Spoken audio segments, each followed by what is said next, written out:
விலை உயர்ந்த சொகுசு கார்களை குறிவைத்து திருடிய நவீன திருடர்களை பொறிவைத்து தூக்கிய காவல்துறை.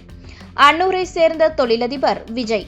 இவருடைய சொகுசு கார் காணாமல் போனதை தொடர்ந்து அன்னூர் காவல் நிலையத்தில் புகார் அளித்துள்ளார். தொடர்ந்து விலை உயர்ந்த கார்கள் திருட்டு நடைபெறுவது கண்டுபிடிக்கப்பட்ட நிலையில் மாவட்ட கண்காணிப்பாளர் தலைமையில் சிறப்பு தனிப்படை அமைக்கப்பட்டு துரிதமான புலன் விசாரணை மேற்கொண்டு 200க்கும் மேற்பட்ட கண்காணிப்பு கேமராக்களை சுமார் 500 கிலோமீட்டர் தொலைவிற்கு ஆய்வு செய்து கண்காணிப்பு கேமராக்களின் காட்சிகளை அடிப்படையாக கொண்டு கேரள மாநிலத்தை சேர்ந்த சுரேஷ் என்ற அனில்குமார், திருச்சி மாவட்டத்தை சேர்ந்த அப்பு என்கிற ஹரிகிருஷ்ணன் மற்றும் செல்வராஜ் மகன் மணி என்கின்ற ராஜாமணி ஆகிய 3 பேர் கொடுத்த வாக்குமூலம் மற்றும் தொடர்ந்து நடத்தப்பட்ட விசாரணையில் அவர்களிடமிருந்து இனோவா 4 சக்கர வாகனங்கள் மீட்கப்பட்டன.